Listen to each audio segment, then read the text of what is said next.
হযরত সালাবাতুল আনসারী রাদিয়াল্লাহু তাআলা তার বাড়ি ঘর দেখাশোনা করতেছে, কয়েকদিন সুন্দর দেখাশোনা করছে। একদিন হঠাৎ তার বাড়িতে প্রবেশ করলেন। প্রবেশ করার পরে সাইদ রাদিয়াল্লাহু তাআলা তার বন্ধুর স্ত্রী ঘরের ভিতরে আছে। টুটাপ কোনো শব্দ নাই, ঘরের ভিতরে কোনো মানুষের শব্দ নাই, শুধু তার স্ত্রী ঘরের ভিতরে আছে, আশেপাশেও কোনো লোকজন নাই। এইবার সাইদ রাদিয়াল্লাহু তাআলার বন্ধু হযরত সালাবাতুল আনসারী রাদিয়াল্লাহু তাআলা তার উপরে আকর্ষণ করলেন, নজর করলেন। নজর করে তার স্ত্রী, তার বন্ধুর স্ত্রীর হাত এইভাবে ধরলেন। সাইদ রাদিয়াল্লাহু তাআলার স্ত্রীর হাত ধরলেন সালাবাতুল আনসারী রাদিয়াল্লাহু তাআলা। এইবার বলতেছেন, ওই মহিলা ডাক দিয়ে বলতেছেন, ভাই, তোমার বন্ধুর আমানতের তুমি কি খেয়ানত করবা? তোমার বন্ধু তোমাকে দেখে শুনে রাখার জন্য আমানত রেখে গেছে, এই আমানতের তুমি কি খেয়ানত করবা? ও মুসলমান, ভালো করে শুনেন, এতটুকু কথাই তার অন্তরের ভিতরে আল্লাহ তাআলার ভয় সৃষ্টি হয়ে গেল।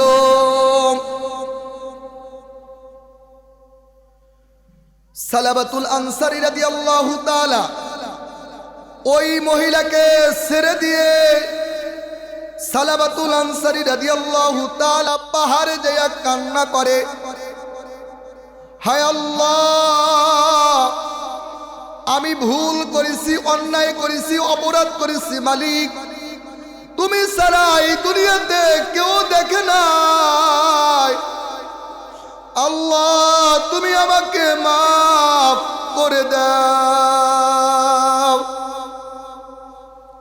হযরত সালাবাতুল আনসারী রাদিয়াল্লাহু তাআলা খুব কান্না করে। মুসলমান,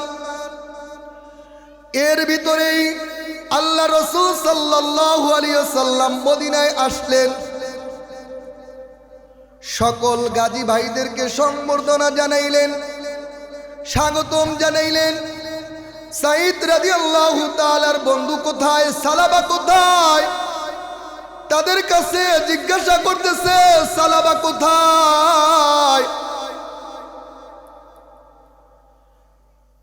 সাইদ রাদিয়াল্লাহু তাআলা খোঁজ করতেছে। এইবার বাড়িতে যেয়ে তার স্ত্রীর কাছে শুনলেন সব ঘটনা। শোনার পরে সাইদ রাদিয়াল্লাহু তাআলা তার বন্ধুকে খোঁজ করতেছে, সালাবা কোথায়? ও মুসলমান, সালাবাতুল আনসারী রাদিয়াল্লাহু তাআলা পাহাড়ে কান্না করে। সাইদ রাদিয়াল্লাহু তাআলা দেখতেছে পাহাড়ে বসে বসে ঘুরে ঘুরে কান্না করতেছে। এইবার সাইদ রাদিয়াল্লাহু তাআলা বললেন, বন্ধু, তুমি আর কান্না করিও না বন্ধু, তোমার আর কান্নার প্রয়োজন নাই, তুমি মদিনায় চলো, আমার সঙ্গে মদিনায় চলো। সালাবাতুল আনসারী রাদিয়াল্লাহু তাআলা বলতেছেন, না বন্ধু, আমি যাব না, এরকম আমি যাব না। আমার হাত দুটো সুন্দর করে বেঁধে, আমার গলার ঘাড়ের সাথে বেঁধে রশি দিয়ে টেনে টেনে নিয়ে যাও, তাহলে আমি যাব। তার বন্ধু সাইদ রাদিয়াল্লাহু তাআলা ঠিক তদরূপ তাই করলেন। হাত বাঁধলেন, হাত বেঁধে ঘাড়ের সাথে বাঁধলেন, বাঁধার পরে রশি দিয়ে টানতেছে। এইবার সালাবাতুল আনসারী রাদিয়াল্লাহু তাআলার মেয়ে খামসানা রাদিয়াল্লাহু তাআলা আনহা আসলেন। বাবার এই অবস্থা দেখে তার মেয়েও রশি ধরে টানতেছে, টেনে টেনে মদিনায় সর্বপ্রথম হযরত ওমর রাদিয়াল্লাহু তাআলার কাছে গেল, তওবার জন্য গেল। ওমর রাদিয়াল্লাহু তাআলার কাছে বললেন, আমাকে একটু তওবা করান, আমি ভুল করেছি। ওমর রাদিয়াল্লাহু তাআলা রাগী মানুষ শোনার পরে রাগান্বিত হয়ে গেলেন। তখন বললেন, না না, আমার কাছে হবে না, আমার দ্বারা তওবার ব্যবস্থা হবে না। ওমর রাদিয়াল্লাহু তাআলার কাছে বিদায় নেওয়ার পরে হযরত আবু বকর রাদিয়াল্লাহু তাআলার কাছে গেল। আবু বকর কোনো তওবা করাইলেন না। হযরত আলী রাদিয়াল্লাহু তাআলার কাছে গেল। আলী রাদিয়াল্লাহু তাআলা তওবা করায় নাই। এইবার শেষ আশা নিয়ে, একেবারে শেষ আশা নিয়ে আল্লাহ রাসূল সাল্লাল্লাহু আলাইহি ওয়াসাল্লামের দরবারে হাজির। সালাবাতুল আনসারী রাদিয়াল্লাহু তাআলা বললেন, ইয়া রাসূলুল্লাহ, ইয়া হাবিবাল্লাহ, আমি তওবা করতে চাই, আমাকে তওবা করান, আমাকে তওবা করান। আল্লাহ রাসূল সাল্লাল্লাহু আলাইহি ওয়াসাল্লাম বললেন, আমাকে কি বললা? আমাকে তো জাহান্নামের আগুনের কথা স্মরণ করে দিলা। না না, আমার কাছে তওবার ব্যবস্থা হবে না, আমার কাছ থেকে চলে যাও, আমার কাছ থেকে তুমি সরে যাও। এইবার তার মেয়ে বলতেছে, ও বাবা, আজ থেকে তুমি আমার বাবা নয়। যেই পর্যন্ত আল্লাহ এবং আল্লাহ রাসূলকে খুশি না করাইতে পারবা, তার বন্ধু সাঈদ রাদিয়াল্লাহু তাআলা তার কাছ থেকে এইবার বিদায় নিয়েছে। তার বন্ধু বলতেছে, বন্ধু না, তোমার সাথে আর কোনো সম্পর্ক থাকবে না, আমি চলে গেলাম, তুমি তোমার পথে থাকো, আমি আমার পথে থাকো, আমি আমার পথে থাকি। শুধু অপরাধ কি বলেন? শুধু তার বন্ধুর স্ত্রীর গায়ে একটু স্পর্শ করছে, হাত দিয়ে ধরছে। এরকম হাজারো অপরাধ কিন্তু বর্তমানে এখন রাস্তাঘাটে হয়, ঠিক না বেটি? হয় না? হাত কুল হুয়াল্লাহু আহাদ। আল্লাহ কয়জন? হে আল্লাহ রাসূল, আপনি বলে দিন আল্লাহ এক। আল্লাহ কয়জন? আল্লাহুস সামাদ। আল্লাহ তাআলা কাহারও মুখাপেক্ষী নয়, সকলেই তাহার মুখাপেক্ষী, ঠিক না বেটি? লাম ইয়ালিদ ওয়া লাম ইউলাদ। আল্লাহ তাআলা কাহাকে জন্ম দেন নাই, তাহাকেও জন্ম দেওয়া হয় নাই। ওয়া লাম ইয়াকুল লাহু কুফুয়ান আহাদ। আল্লাহ তাআলার ছেলে নাই, মেয়ে নাই, পিতা নাই, কেউ নাই, এবং তাহার সমতুল্য কেহ নাই। আচ্ছা বলেন, আল্লাহ তাআলার সমতুল্য কেউ আছে?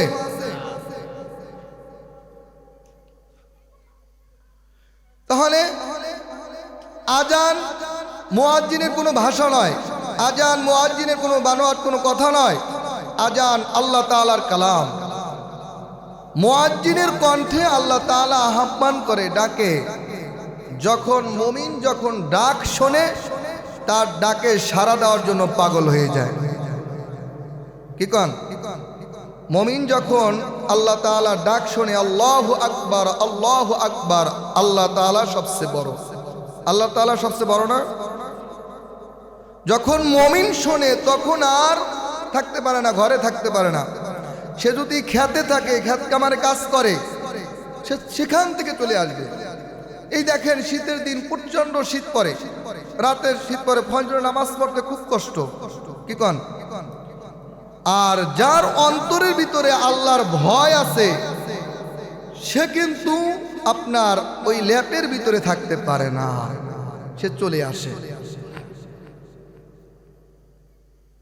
আল্লাহর ভয় থাকলে আপনি বিনামাজি থাকবেন না, আপনি সুদখোর থাকবেন না, আপনি ঘুষখোর থাকবেন না, আপনি জিনা করবেন না, আপনি গুনার সাথে জড়িত হবেন না। আর যদি আল্লাহ তাআলার ভয় না থাকে, তাহলে আপনি সুদের সাথে জড়িত হয়ে যাবেন, ঘুষ খাবেন, জিনা করবেন, বেনামাজি হলাতে থাকবেন, রোজা রাখবেন না, কোরআন তেলাওয়াত করতে ভাল লাগবে না। কি কন? তাহলে মুমিনের এক নাম্বার গুণই হলো আল্লাহ তাআলার ভয়। মুমিনের এক নাম্বার গুণ কি? আল্লাহ তাআলার ভয়। এ হলো যার অন্তরের ভিতরে আল্লাহ তাআলার ভয় থাকবে, সে হলো প্রকৃত মুমিন। যার ভিতরে ভয় থাকবে না সে মুমিন নয়।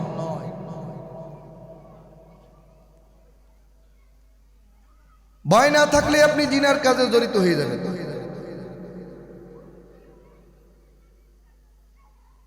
হযরত সাঈদ ইবনে আব্দুর রহমান রাদিয়াল্লাহু তাআলা এবং সালাবাতুল আনসারী রাদিয়াল্লাহু তাআলা মদিনা শরীফ হিজরতের পরে আপনার এই দুই সাহাবীর ভিতরে একটা বন্ধুত্ব সম্পর্ক হয়। কি সম্পর্ক হয়? একটা বন্ধুত্ব সম্পর্ক হয়। সাঈদ ইবনে আব্দুর রহমান রাদিয়াল্লাহু তাআলা তাবুকের জিহাদে যাবেন, তাবুকের যুদ্ধে যাবেন।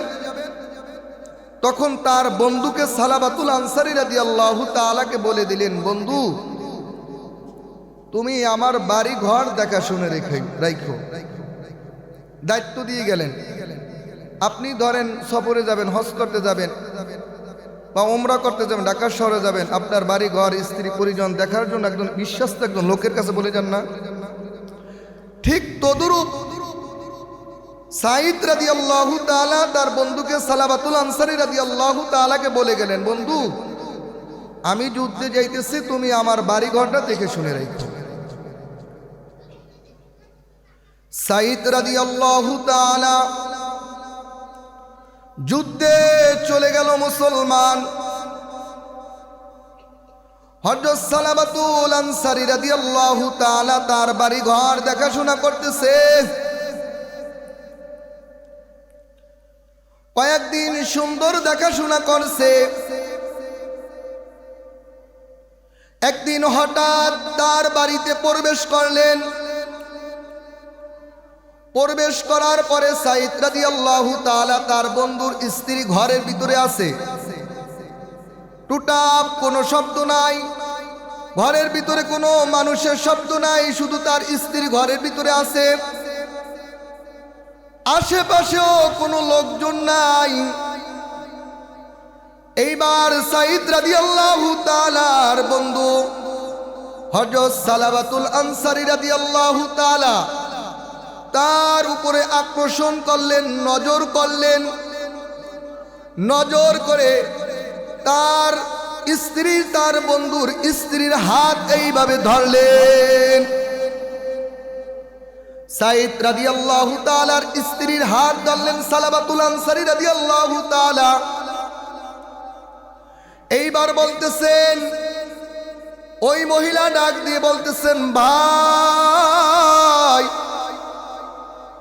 তোমার বন্ধুর আমানতের তুমি কি খেয়ানত করবা? তোমার বন্ধু তোমাকে দেখে শুনে রাখার জন্য আমানত রেখে গেছে, এই আমানতের তুমি কি খেয়ানত করবা? ও মুসলমান, ভালো করে শুনেন। এতটুকু কথাই তার অন্তরের ভিতরে আল্লাহ তাআলার ভয় সৃষ্টি হয়ে গেল।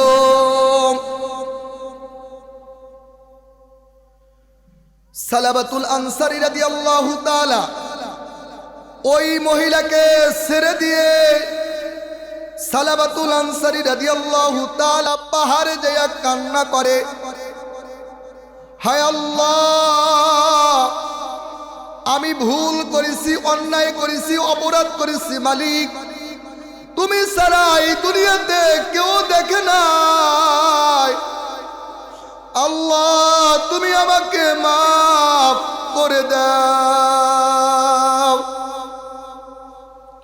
হযরত সালাবাতুল আনসারী রাদিয়াল্লাহু তাআলা খুব কান্না করে মুসলমান। এর ভিতরেই আল্লাহ রাসূল সাল্লাল্লাহু আলাইহি ওয়াসাল্লাম মদিনায় আসলেন। সকল গাজী ভাইদেরকে সম্বর্ধনা জানাইলেন, স্বাগতম জানাইলেন।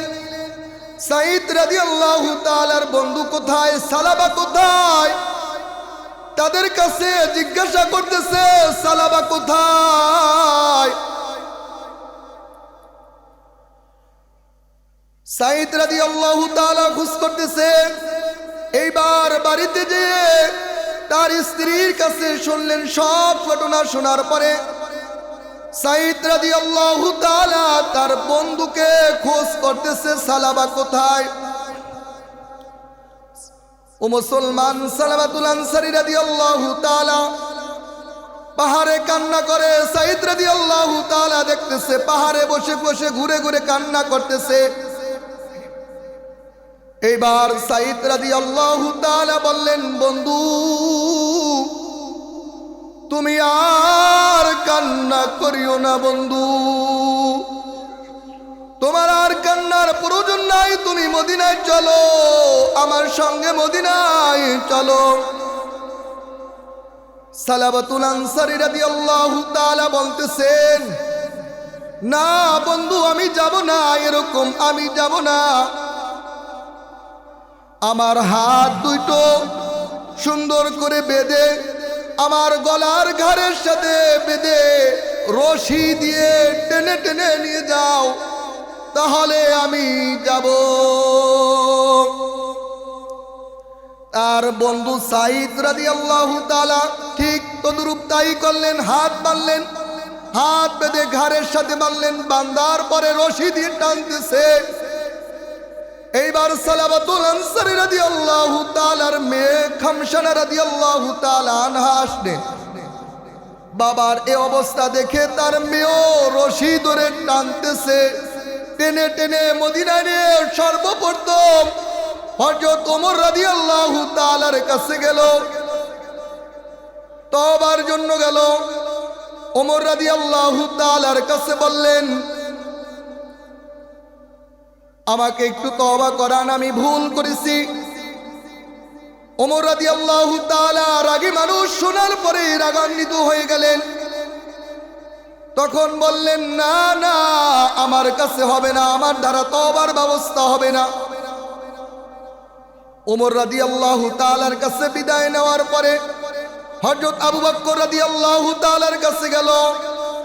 আবু বকর কোনো তওবা করাইলেন না। হযরত আলী রাদিয়াল্লাহু তাআলার কাছে গেল। আলী রাদিয়াল্লাহু তাআলা তওবা করাই নাই। এইবার শেষ আশা নিয়ে, একেবারে শেষ আশা নিয়ে আল্লাহ রাসূল সাল্লাল্লাহু আলাইহি ওয়াসাল্লামের দরবারে হাজির। সালাবাতুল আনসারী রাদিয়াল্লাহু তাআলা বললেন, ইয়া রাসূলুল্লাহ, ইয়া হাবিবাল্লাহ, আমি তওবা করতে চাই, আমাকে তওবা করান, আমাকে তওবা করান। আল্লাহ রাসূল সাল্লাল্লাহু আলাইহি ওয়াসাল্লাম বললেন, আমাকে কি বললা? আমাকে তো জাহান্নামের আগুনের কথা স্মরণ করে দিলা। না না আমার কাছে তওবার ব্যবস্থা হবে না, আমার কাছ থেকে চলে যাও, আমার কাছ থেকে তুমি সরে যাও। এইবার তার মেয়ে বলতেছে, ও বাবা, আজ থেকে তুমি আমার বাবা নয়, যেই পর্যন্ত আল্লাহ এবং আল্লাহর রাসূলকে খুশি না করাইতে পারবা। তার বন্ধু সাইদ রাদিয়াল্লাহু তাআলা তার কাছ থেকে এইবার বিদায় নিয়েছে। তার বন্ধু বলতেছে, বন্ধু না, তোমার সাথে আর কোনো সম্পর্ক থাকবে না, আমি চলে গেলাম, তুমি তোমার পথে থাকো, আমি আমার পথে থাকো, আমি আমার পথে থাকি। শুধু অপরাধ কি বলেন? শুধু তার বন্ধুর স্ত্রীর গায়ে একটু স্পর্শ করছে, হাত দিয়ে ধরছে। এরকম হাজারো অপরাধ কিন্তু বর্তমানে এখন রাস্তাঘাটে হয়, ঠিক না বেটি? হয় না? হাজারো হাজারো অপরাধ, এর চাইতে বড় কিছু হয়? তার জন্য তো কোনো কান্নাকাটি নাই, আছে কোনো? অনায়াসে দুষ্টামি করতেছে। আর সালাবাতুল আনসারী রাদিয়াল্লাহু তাআলার তওবার দরজা বন্ধ করে দিয়েছেন, ওমর বন্ধ করে দিয়েছেন। ওমর তওবা করায় নাই, আলী রাদিয়াল্লাহু তাআলা করায় নাই, আবু বকর করায় নাই, আল্লাহ রাসূল সাল্লাল্লাহু আলাইহি ওয়াসাল্লাম তওবা করায় নাই, তওবা পড়ায় নাই। এইবার সালাবাতুল আনসারী রাদিয়াল্লাহু তাআলা পাহাড়ে যায়া কান্না করে, মালিক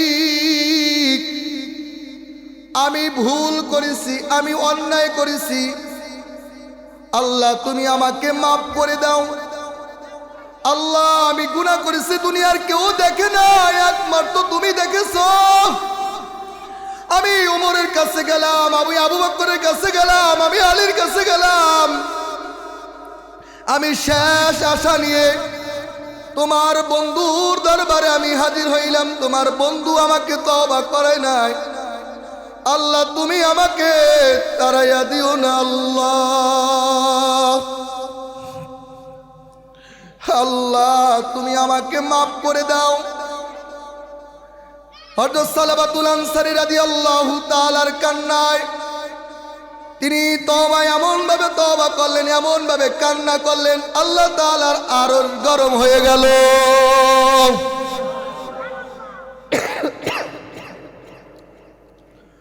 আল্লাহ তাআলা জলদি করে একজন ফেরেশতা পাঠিয়ে দিলেন।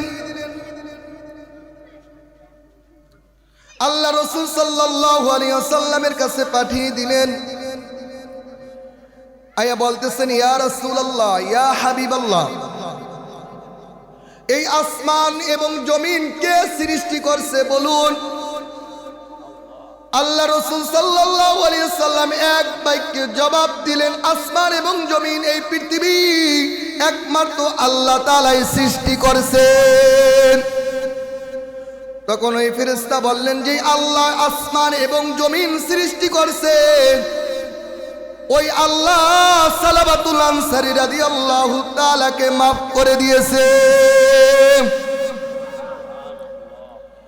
এই খবর তাকে জানিয়ে দেন, এই খবর তাকে শুনিয়ে দিন।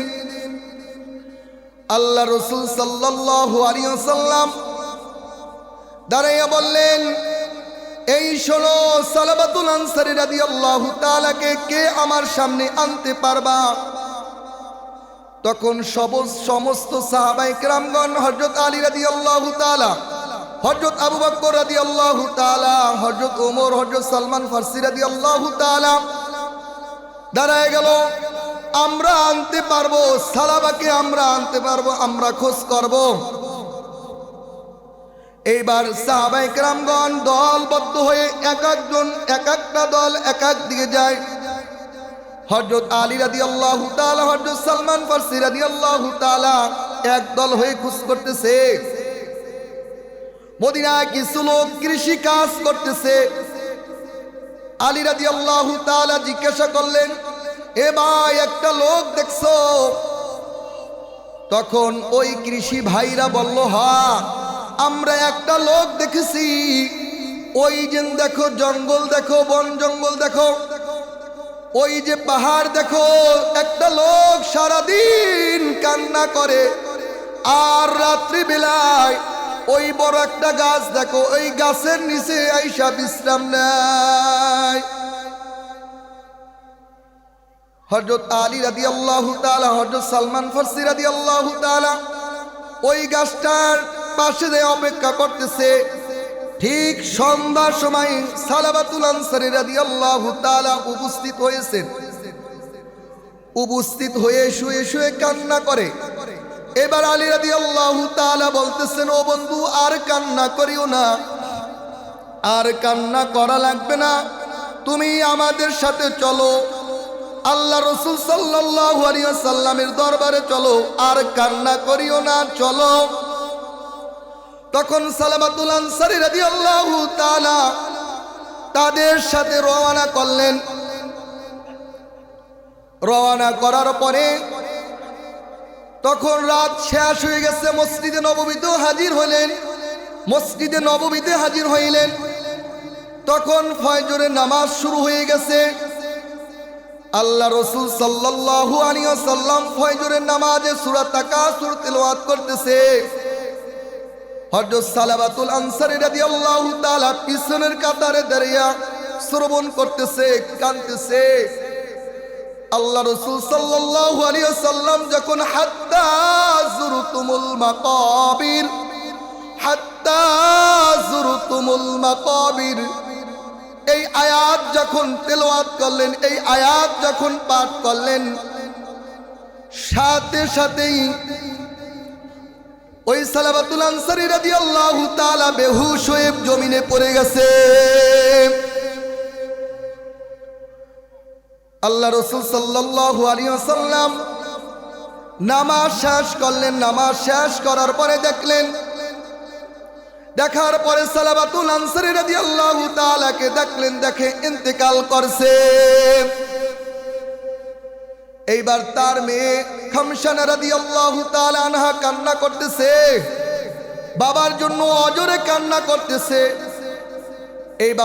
এইবার আল্লাহ রাসূল সাল্লাল্লাহু আলাইহি ওয়াসাল্লাম তাকে সান্ত্বনা দিয়ে বললেন, শোনো, আজ থেকে আমি হলাম তোমার বাবা এবং ফাতেমা হলো তোমার আজ থেকে বোন।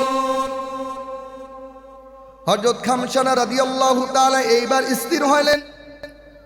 হযরত সালাবাতুল আনসারী রাদিয়াল্লাহু তাআলাকে জানাজা দেওয়ার জন্য গোসল করাইলেন, আল্লাহ রাসূলই নামাজ পড়াইলেন।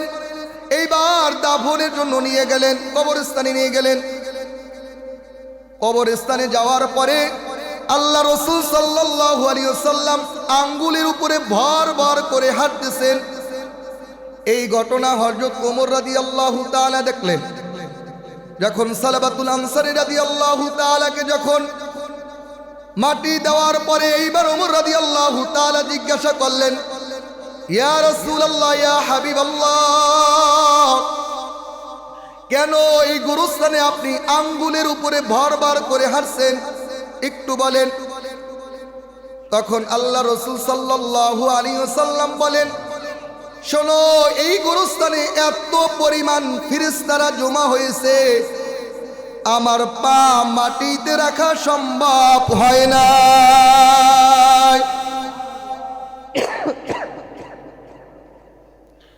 এই ঘটনার প্রেক্ষিতে কোন মুফাসসির বলেন, সূরা আলে ইমরানের 135 নম্বর আয়াত নাযিল হয়, ওয়াল্লাযীনা ইযা ফাআলু ফাহিশাতান আও যালামু আনফুসাহুম যাকারুল্লাহা ফাস্তাগফিরু লিযুনুবিহিম ওয়া মান ইয়াগফিরুয যুনুবা ইল্লাল্লাহ ওয়া লাম ইউসিররু আলা মা ফাআলু ওয়া হুম ইয়ালামুন। এই আয়াতে আল্লাহ তাআলা বলেন, তোমরা ভুল করেছো, নিজের আত্মার উপরে জুলুম করেছো, আমি আল্লাহর কাছে মাফ চাও, আমি আল্লাহ তোমাকে মাফ করে দিব। মাফ করার মালিক কে? মাফ করার মালিক হলেন একমাত্র আল্লাহ। আল্লাহ তাআলা অন্য আয়াতের মধ্যে বলেন, কুল ইয়া ইবাদিয়াল্লাযীনা আসরাফু আলা আনফুসিহিম লা তাকনাতু মির রাহমাতিল্লাহ। হে রাসূল, আপনি বলে দিন, যারা নিজের উপরে জুলুম করেছে, অন্যায় করেছে, অপরাধ করেছে, পাহাড় পরিমাণ পর্যন্ত গুনাহ করেছে, লা তাকনাতু মির রাহমাতিল্লাহ, তারা যেন আমার রহমত থেকে যেন নৈরাশ না হয়। ইন্নাল্লাহা ইয়াগফিরুয যুনুবা জামিয়া, নিশ্চয়ই আমি আল্লাহ তাআলা তাদেরকে মাফ করে দিব। তাহলে মুসলমান মুমিনের 1 নাম্বার গুণ কি মনে আসেনি? মুমিনের 1 নাম্বার গুণ হলো আল্লাহ তাআলার ভয়। ইন্নামাল মুমিনুনা আল্লাযীনা ইযা যুকিরাল্লাহু ওয়াজিলাত কুলুবুহুম। মুমিন যখন আল্লাহ তাআলার নাম নিবে বা শুনবে, তখন মুমিনের অন্তরে ভয় সৃষ্টি হবে, মুমিনের অন্তরে ভূমিকম্প শুরু হয়ে যাবে। যখন যেই মানুষটার ভিতরে আল্লাহ তাআলার ভয় সৃষ্টি হবে না, ওই মানুষটা প্রকৃত মুমিন নয়। তাহলে 1 নাম্বার গুণ হলো আল্লাহ তাআলার ভয়। 1 নাম্বার গুণ কি বলেন? আল্লাহ তাআলার ভয়। 2 নাম্বার মুমিনের গুণ হলো ওয়াইদা তুলিয়াত আলাইহিম আয়াতুহু যাদাতুহুম ঈমানা। মুমিন যখন কোরআন তেলাওয়াত করবে বা শুনবে, তখন মুমিনের ঈমান বেড়ে যাবে। তখন কি? মুমিনের ঈমান বেড়ে যাবে, আস্তে আস্তে ঈমান বাড়তে থাকবে। যেই মানুষটার সামনে কোরআন তেলাওয়াত করলে যেই মানুষটার ঈমান তাজা হবে না, ভালো লাগবে না, মনে করবেন এ প্রকৃত মুমিন নয়। একই প্রকৃত মুমিন নয়। যখন দেখবেন কোরআন তেলাওয়াত করতে ভালো লাগে বা ভালো লাগে না, তখন মনে করবেন সমস্যা। ভালো লাগতেছে, ইচ্ছা করে কোরআন তেলাওয়াত করতে, ভালোই লাগে, খুব ভালো লাগে, তখন মনে করবেন যে আমি মুমিনের কাতারে আছি। তাহলে 2 নাম্বার গুণ হলো যখন কোরআন তেলাওয়াত করে মুমিনের ঈমান কি বেড়ে যাবে। এই কোরআনুল কারীম এমন এক কিতাব, আপনি বুঝিয়া পড়েন আর না বুঝিয়া পড়েন, তাহলেই পড়লেই আপনার একটা অক্ষরে 10টা করে নেকি লেখা হয়। বলেন সুবহানাল্লাহ। একটা অক্ষরে কয়টা নেকি? বুঝিয়া পড়েন আর না বুঝিয়া পড়েন। আল্লাহ রাসূল সাল্লাল্লাহু আলাইহি ওয়াসাল্লাম বলেন, মানুষের অন্তরে ঝং পড়ে যায়, যেমন লোহায় পানি লাগার কারণে লোহাটা নষ্ট হয়ে যায়, জং পড়ে যায়। তখন সাহাবায়ে কেরামগণ জিজ্ঞাসা করলেন, ইয়া রাসূলুল্লাহ, ইয়া হাবিবাল্লাহ, তা পরিষ্কার করার যন্ত্র কি? তখন আল্লাহ রাসূল সাল্লাল্লাহু আলাইহি ওয়াসাল্লাম বললেন, বেশি বেশি করে মৃত্যুর কথা স্মরণ করো এবং বেশি বেশি করে কোরআন তেলাওয়াত করো। কোরআন তেলাওয়াত করলে তোমার অন্তর পরিষ্কার হয়ে যাবে। বলেন সুবহান। যখন গুনাহ করে তখন অন্তর একটা দাগ পড়ে যায়, আবার গুনাহ করে তখন আবার দাগ পড়ে যায়। যখন কোরআন তেলাওয়াত করে তখন তার অন্তরটা পরিষ্কার হইতে থাকে, রাতের মতো পরিষ্কার হইতে থাকে। রাত দিয়ে যখন লোহা ঘষলে লোহাটা পরিষ্কার হয়। মুমিন যখন কোরআন তেলাওয়াত করে তখন মুমিনের অন্তরটা আস্তে আস্তে পরিষ্কার হইতে থাকে। তখন নামাজ পড়তে ভালো লাগবে। তখন কি? নামাজ পড়তে ভালো লাগবে, অনেক সময় নিয়ে নামাজ পড়বে, এটা মধুর মতো লাগবে। তাহলে মুমিনের 2 নাম্বার গুণ হলো মুমিনের কোরআন তেলাওয়াত করলে ঈমান বাড়বে। কোরআন তেলাওয়াত করলে কি? ঈমান বাড়বে। 3 নাম্বার গুণ হলো ওয়া আলা রাব্বিহিম ইয়াতাওয়াক্কালুন। মুমিন আল্লাহ তাআলার উপরে ভরসা করবে। মুমিন কার উপরে ভরসা করবে? জোরে বলেন। আমরা কার উপরে ভরসা করব? একমাত্র আল্লাহর উপরে ভরসা করব মুসলমান। আমাদের ভরসা কলম বিভিন্ন দিকে হয়ে যায়। যদি ভাই যদি টাকা পাঠায়, ভাইয়ের উপরে ভরসা করে, ভাই যদি টাকা না দিত তাহলে আমি বাঁচতাম না। বোন যদি টাকা না দিত, বন্ধুটা যদি আমার পাশে না থাকতো, আমি বাঁচতাম না। বাঁচার মালিক কে? আল্লাহর উপর ভরসা করি না কেন? এই ভরসার কারণে আপনার কিন্তু ঈমান চলে যায়। রিজিক দেওয়ার মালিক কে? না বাবা। আমি একটা ল্যাংটা বাবার দরবার আমি নিজে চোখে দেখেছি। ল্যাংটা বাবার দরবার আমি গেছিলাম। আমি যখন শরীয়তপুর ডামুরিয়া যখন হেফজ পড়ি, ওখানে একটা ল্যাংটার দরবার আছে, ল্যাংটা বাবার দরবার। ওই বাবাই ল্যাংডাই থাকে, ওই পীর সাহেব ল্যাংডা থাকে। আমি নিজে চোখে দেখে আসছি। বলেন নাউজুবিল্লাহ। এরও কিছু ভক্তবিন্দু আছে, এরও কিছু মানুষ আছে, বহুত ভক্তবিন্দু আছে, এবং এর ভক্তবিন্দু বেশি হলো মহিলারা। তাহলে ওই পীর সাহেবকে ল্যাংটাকে দেখার জন্য মাদ্রাসা থেকে অনেক দিন আগে থেকে চেষ্টা করতেছি কেমনে ওই ল্যাংটাকে দেওয়া যায়, ল্যাংটা পীরকে দেখা যায়। শুক্রবার দিন জুমার নামাজের পরে আমাদের খাওয়া দাওয়ার পরে একটা ঘুমের টাইম দেয়। ওই ফাঁকে হাফেজ সাহেব যখন ঘুমাইলো তখনই ওই সময় আমার হেফজ শেষ হয়েছে। ওই ফাঁকেই আমার একটা বন্ধুকে নিয়ে আমি গেলাম, নিজে চোখে দেখছি। কি বলবো আর মাইকে, ওনার শরীরে কোনো বস্ত্র নাই এবং আপনার ছোট একটা প্যান্ট পরা আছে একেবারে, তাও 2 সাইড বাইক করা। সময়তে ওই ল্যাংটা বাবার ওইটাও থাকে না। ওই ল্যাংটায় যখন ওই পীর যখন প্রস্রাব পায়খানা করে, মুরিদানরা ভাগে পর্যন্ত পায় না। বলেন নাউজুবিল্লাহ। বরকত হিসাবে নিয়ে যায়, বুঝছেন? আমি নিজে চোখে দেখছি।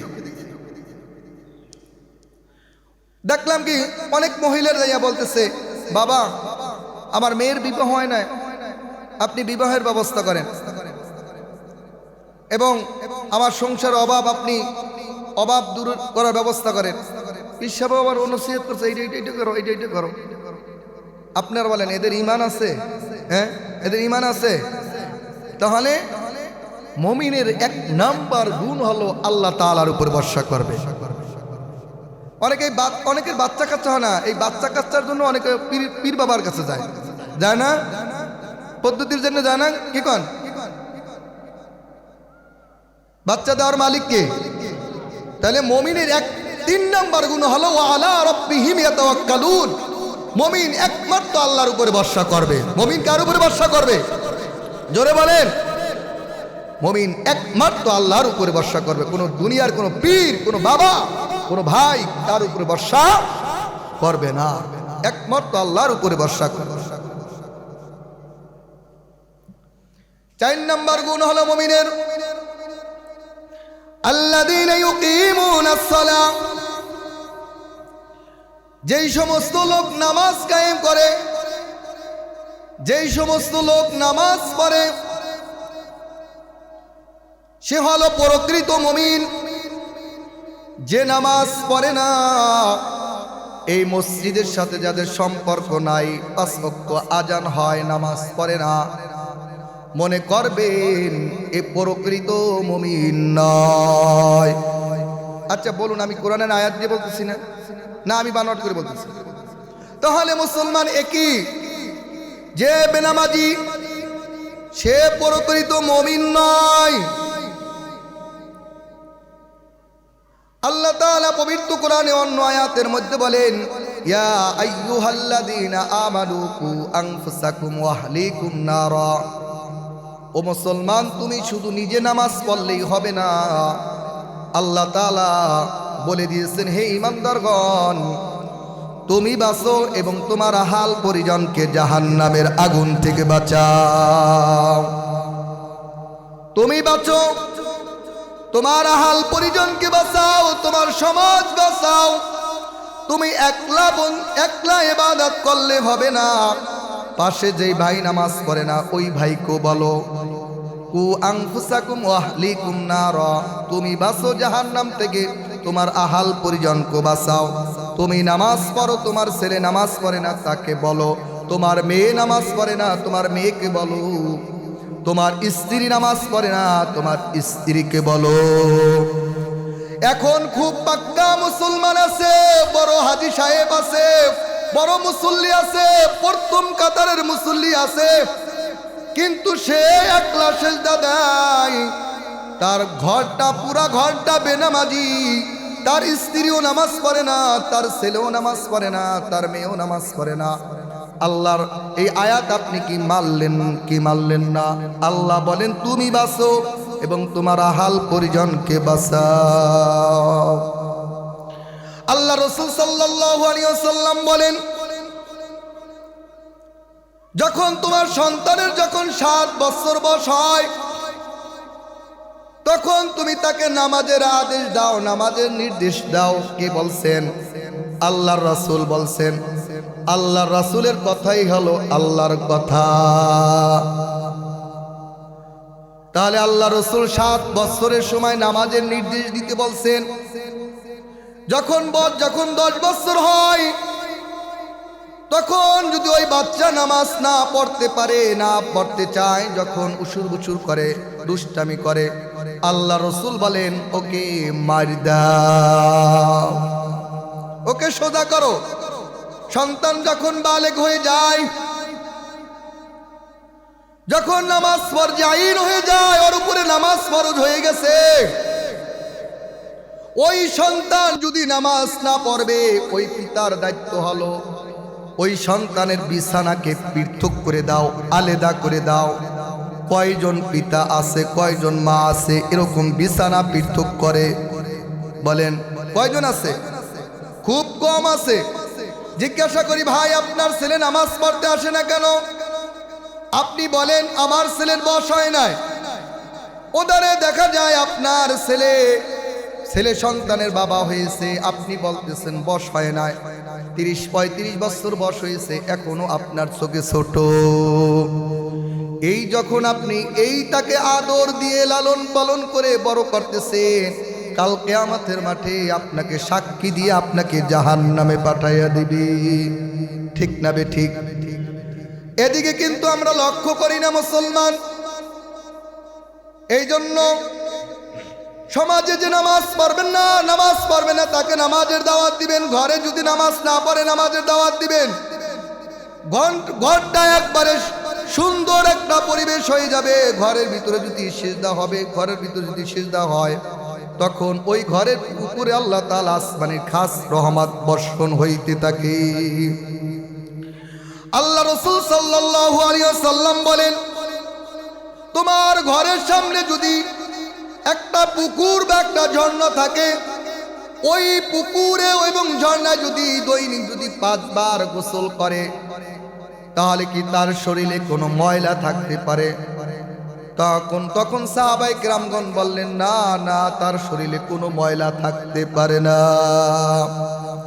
তখন আল্লাহ রাসূল সাল্লাল্লাহু আলাইহি ওয়াসাল্লাম বললেন, যদি কোনো ব্যক্তি যদি আল্লাহ তাআলাকে সিজদা দেয়, 5 ওয়াক্ত নামাজ পড়ে, তার শরীরে কোনো গুনাহ থাকতে পারে না। বলেন সুবহানাল্লাহ।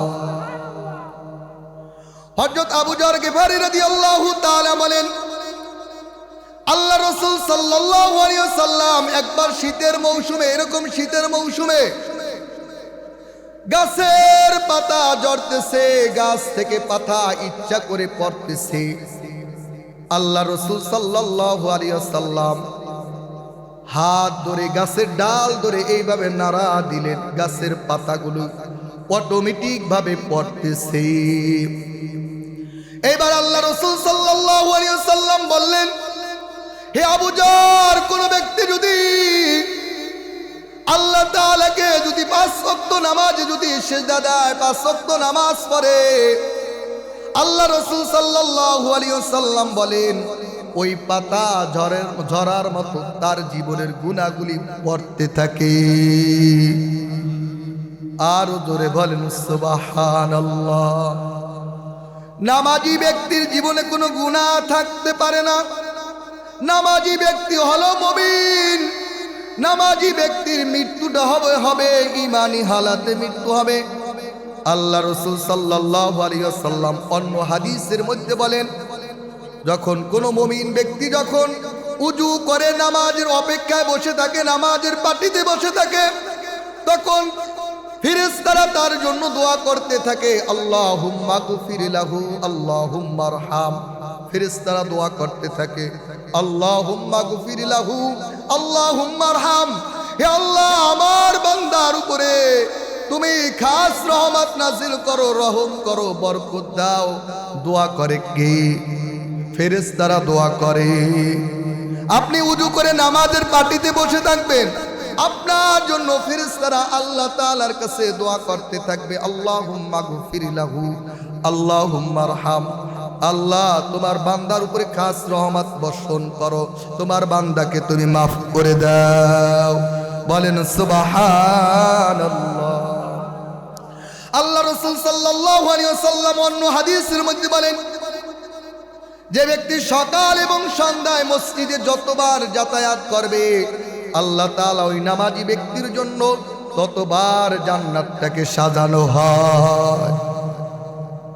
ততবার কি? জান্নাতটাকে ততবার সাজানো হয়।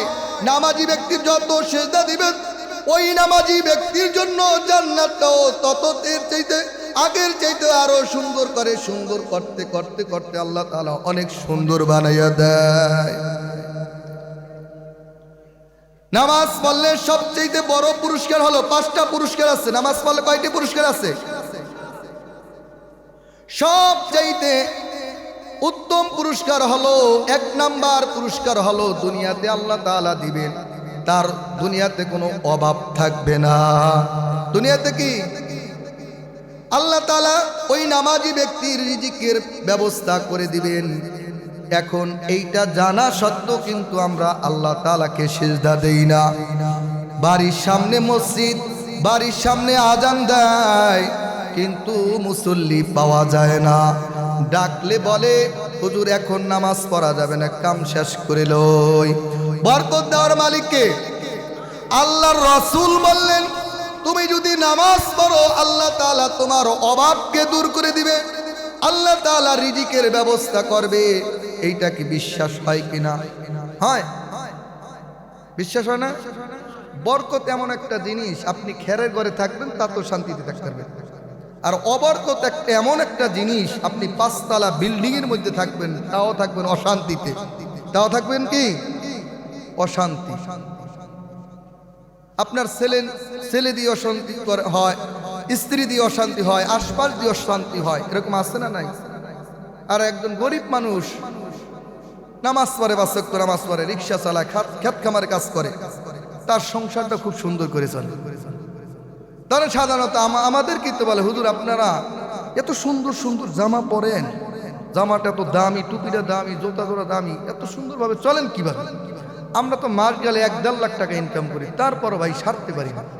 আমরা তো বলি ভাই আমরা তো সারতে পারি, আমরা কি আমরা তো সারতে পারি, আমাদের কাছে তো কেউ টাকা পায় না, আমরা তো ঠিকই আমাদের স্ত্রী ছেলে সন্তানই খুব চলতেছে, আল্লাহ চালাইতেছে। কি কর?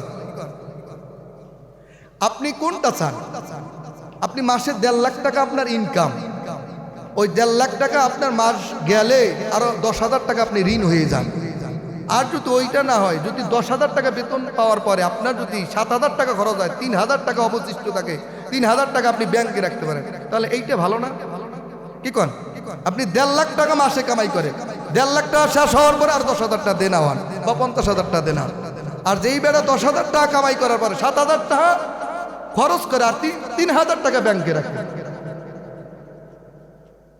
তাহলে যে ব্যক্তি নামাজ পড়বে তার জন্য 5টা পুরস্কার আল্লাহ তাআলা দিবেন। আল্লাহ রাসূল বলছেন, 1 নম্বর হলো মুমিনের জন্য রিজিকের অভাব দূর করে দিবে। 2 নম্বর গুণ হলো মুমিনকে আল্লাহ তাআলা কবরে আযাব থেকে মাফ করে দিবে। বলেন সুবহানাল্লাহ। দেখছেন, নামাজি ব্যক্তি দুনিয়া তো থাকবে বাদশার মতো, কোনো টেনশন নাই, ভয় নাই, পেরেশানিতে নাই, খাইবে, ঘুমাইবে, ঘুরবে, নামাজ পড়বে। যখন ইন্তেকাল করবে, পরকালে যাবে, তখন তার কোনো টেনশন নাই, তার কবরে আযাব মাফ। তার কবরে আযাব কি? বলেন, নামাজি ব্যক্তির কবরে আযাব মাফ, বেনামাজির কবরে আগুন জ্বলবে। এদিকে যদি আলোচনা যায় বহুত সময় লাগবে, জাহান্নামের আলোচনা করা, বেনামাজির কবরে আগুন জ্বলবে। 3 নম্বর পুরস্কার হলো নামাজি ব্যক্তির ডান হাতে আমল নামা দিবে। ডান হাতে কি? ডান হাতে আমল নামা দিবে। আর বেনামাজির আমল নামাটা হবে বাম হাতে। খুব দুঃখজনক, কষ্টকর। যদি আপনার আমার আমল নামাটা যদি বাম হাতে হয়ে যায়, তাহলে ঠিকানা কোথায় হবে? জাহান্নাম। তাহলে 3 নম্বর পুরস্কার হলো নামাজি ব্যক্তির ডান হাতে আমল নামা পাবে। 4 নম্বর পুরস্কার হলো ওই নামাজি ব্যক্তি পুলসিরাতটা পার হবে, বিজলির ন্যায় পার হয়ে যাবে। ও মুসলমান, পুলসিরাতটা এমন পড়তে 10 বছর, চওড়া 10 বছর, নামতে 10 বছর, এই 30,000 বছরের পুলসিরাতটা পলকের মতো পার হয়ে যাবে। 5 নম্বর পুরস্কার হলো নামাজি ব্যক্তির জন্য আল্লাহ তাআলা তাকে বিনা হিসাবে জান্নাত দান করবে। বলেন সুবহানাল্লাহ। নামাজি ব্যক্তিকে বিনা হিসাবে আল্লাহ তাআলা মাফ করে দেন। তাইলে কি আমরা নামাজ পড়তে চাই কি না চাই? ইনশাআল্লাহ। তাহলে মুমিনের 4 নম্বর গুণ হলো কি? আল্লাযীনা ইউকিমুনাস সালাহ, যে নামাজ পড়ে, যে নামাজ সমাজে প্রতিষ্ঠা করে, এই হলো 4 নম্বর গুণ মুমিনের। ওয়া মিম্মা রাযাকনাহুম ইউনফিকুন, আমি তোমাদেরকে যা রিজিক দিয়েছি তা থেকে ব্যয় করো। এই 5 নম্বর গুণ মুমিনের। আমি তোমাদেরকে যা রিজিক দিয়েছি তা থেকে ব্যয় করো। এই কথা বলছে কে? জবান খোলেন, এই কথা বলছে কে? তোমাদের যা রিজিক দিয়েছি তা থেকে ব্যয় করো। এই দেখেন মসজিদ ঘরটা আউলেন না, সমাজে বহুত ধনাট্যক ব্যক্তি আছে, লক্ষ লক্ষ টাকা আছে, কোটি কোটি টাকা আছে, অযথা পড়ে আছে। ওখান থেকে 1 লাখ টাকা মসজিদ ঘরে দিলে কি হয়? আল্লাহ তাআলা নিজে বলেন, দান সদকা করলে আল্লাহ তাআলা তার সম্পদকে বাড়াইয়া দেয়। বলেন সুবহানাল্লাহ। এবং হারাম খাইলে, হারামের সাথে সম্পর্ক করলে, হারাম খাইলে, হারাম পেটের ভিতরে ঢুকলে তার সম্পদ কমে যায়। আল্লাহর রাসূলও এই কথা বলেছেন। দান সদকা করলে আল্লাহ তাআলা সম্পদকে বাড়ায় দেয়। তাহলে মুমিনের 5 নাম্বার গুণ হলো ওমিম্মা রাযাকনাহুম ইউনফিকুন, আমি যা রিজিক দিয়েছি তাই থেকে ব্যয় করা। এই 5টা গুণ যার ভিতরে থাকবে আল্লাহ তাআলা পবিত্র কোরআনে ওয়াদা করছেন, তাকে আল্লাহ তাআলা 5টা পুরস্কার দিবেন। 3টা পুরস্কার দিবেন। কয়টা পুরস্কার? আগে 5টা অর্জন করতে হবে না বলেন? এই 5টা যদি থাকে তাহলে আল্লাহ তাআলা 3টা দিবেন। তাহলে 5টা আবার একটু শুনি। 1 নম্বর হলো ইন্নামাল মুমিনুনা আল্লাযীনা ইযা যুকিরাল্লাহু ওয়াজিলাত কুলুবুহুম। 1 নম্বর গুণ হলো মুমিনের আল্লাহ তাআলার ভয়, আল্লাহ তাআলার ভয়। ওয়া ইযা তুলিয়াত আলাইহিম আয়াতুহু যাদাতুহুম ঈমানা, যখন মুমিনের সামনে যখন কোরআন তেলাওয়াত করা হবে মুমিনের ঈমান বেড়ে যাবে। 2 নম্বর গুণ হলো আলা রাব্বিহিম ইয়াতাওয়াক্কালুন, মুমিন আল্লাহ তাআলার উপর ভরসা করবে। 4 নম্বর গুণ হলো আল্লাযীনা ইউকিমুনাস সালাহ, যে সমস্ত লোক নামাজ কায়েম করে। ওয়া মিম্মা রাযাকনাহুম ইউনফিকুন, আমি যা রিজিক দিয়েছি তা থেকে ব্যয় করে। এই 5টা গুণ মুমিনের। এই 5টা গুণ যার ভিতরে থাকবে আল্লাহ তাআলা ওয়াদা করছে আল্লাহ তাআলা তাকে 3টা পুরস্কার দিবেন। তাকে কয়টা পুরস্কার দিবেন? আল্লাহ তাআলা পবিত্র কোরআনের মধ্যে বলেন উলাইকা হুমুল মুমিনুনা হাক্কা, তারাই হলো সত্যিকারের মুমিন। লাহুম দারাজাতুন ইনদা রাব্বিহিম, আল্লাহ তাআলা তাদের জন্য সুউচ্চ মর্যাদা রয়েছে। বলেন সুবহানাল্লাহ। তার জন্য কি? মুমিনের পুরস্কার হলো তার জন্য সুউচ্চ মর্যাদা রয়েছে। সম্মান দেওয়ার মালিককে জোরে বলেন। সম্মান দেওয়ার মালিক হলেন একমাত্র আল্লাহ। আল্লাহ যদি না দেয় কোনোদিনও অর্জন করতে পারবেন না। 2 নাম্বার পুরস্কার হলো আমাগফিরা, আমি আল্লাহ তাকে ক্ষমা করে দেব, মাফ করে দেব, তার জীবনের সমস্ত গুনাহগুলি মাফ করে দেব। বলেন সুবহানাল্লাহ। ওয়ারিজকুন কারীম, আমি তাদেরকে সম্মানজনক রিজিক খাওয়াবো। তাদেরকে কি? সম্মানজনক রিজিক খাওয়াবো। আল্লাহ তাআলা 3টা পুরস্কারের কথা বলছেন। আল্লাহ তাআলা তাদেরকে, এই মুমিনকে সুউচ্চ মর্যাদার সহিত দুনিয়াতে রাখবেন। 2 নাম্বার পুরস্কার হলো মুমিনকে আল্লাহ তাআলা মাফ করে দিবেন। 3 নাম্বার পুরস্কার হলো আল্লাহ তাআলা ওই মুমিনকে সম্মানজনক রিজিক খাওয়াবেন। বলেন সুবহানাল্লাহ। আমরা চিন্তা করি কি শোনেন, অনেকে বাচ্চা কাচ্চা মাদ্রাসা ভর্তি করতে চায় না। কি আছে না? কে মাদ্রাসা বলে খাইবে কি? বলে না? বলে নাউজুবিল্লাহ, ওই বেটার ঈমানই নাই। খবরদার। এই 2 নম্বর গুণ হলো ইযা তুলিয়াত আলাইহিম যাদাতুহুম ঈমানা, মুমিন যখন কোরআন তেলাওয়াত করবে বা শুনবে মুমিনের ঈমান বাড়বে। তাহলে আপনার বাচ্চা কাচ্চাদেরকে কোরআন শিক্ষা দেওয়া হইতে হইবে না? কোন এটা আমাদের দায়িত্ব আছে না? বলেন।